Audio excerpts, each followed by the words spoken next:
صبح صبح کشتی میں شور اٹھا کہ میں لٹ گیا، میں تباہ ہو گیا۔ لوگوں نے کہا خیر تو ہے، کیا بات ہوئی، کچھ بتاؤ تو صحیح۔ مگر وہ آدمی بس چلائے جا رہا تھا، ایک ہی رٹ لگی تھی کہ میں لٹ گیا۔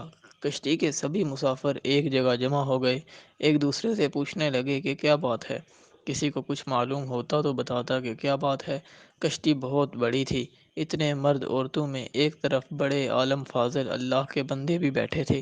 شور کی آوازیں انہوں نے بھی سنی۔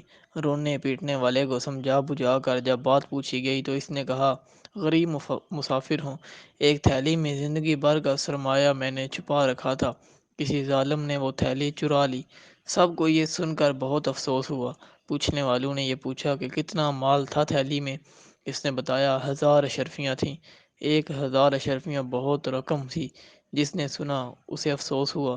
کچھ لوگ مل کر مشورہ کرنے لگے، کشتی کے مالک کو بلایا، سارا ماجرا اسے کہہ سنایا۔ اس نے کہا اگر تھیلی کشتی میں ہے تو پتہ چل جائے گا، میں سب مسافروں کی تلاشی لیتا ہوں۔ آنن فانن یہ خبر ساری کشتی میں پھیل گئی۔ جہاز میں مرد، بوڑھے، عورتیں اور بچے بھی تھے۔ کڑی نگرانی میں تمام مسافروں کی تلاشی ہوئی، مگر کسی کے پاس سے گم شدہ تھیلی نہ ملی۔ اب لوگ اس شخص پر الٹ پڑے، طرح طرح کی باتیں ہوئیں اور ہوتے ہوتے سب کو یقین ہو گیا کہ یہ شخص جھوٹا تھا۔ جھوٹے پر اللہ تعالیٰ کی لعنت ہوتی ہے۔ سب اسے برا بھلا کہہ کر اپنی جگہ جا بیٹھے۔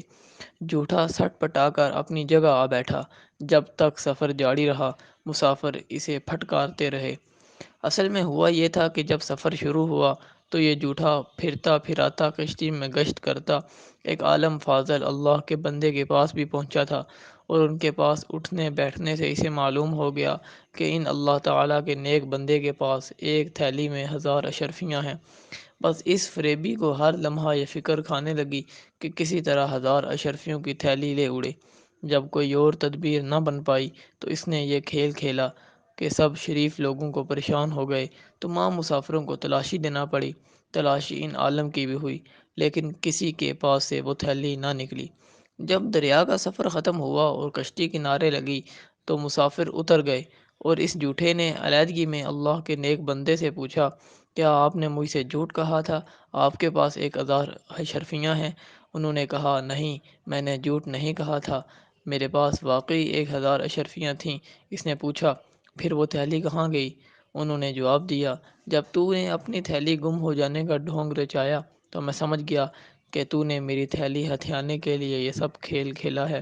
تھیلی میرے پاس سے نکلتی تو سب کو یقین ہو جاتا کہ میں چور ہوں، اس لیے میں نے چپکے سے وہ تھیلی دریا میں ڈال دی۔ جھوٹے نے کہا 1000 اشرفیاں آپ نے دریا میں ڈال دیں؟ جواب ملا ہاں۔ اس نے کہا تب تو آپ کا بڑا نقصان ہوا۔ جواب ملا نیکی کا بدلہ برائی سے دینے والے ظالم دوست، میرے نزدیک اہمیت دولت کی نہیں، لوگوں کے اس اعتماد کی ہے جو حدیث نبوی کی خدمت کے لیے مجھے برقرار رکھنا ضروری ہے۔ اگر میں خائن مشہور ہو جاؤں تو میری بیان کردہ حدیثوں پر کون اعتماد کرے گا؟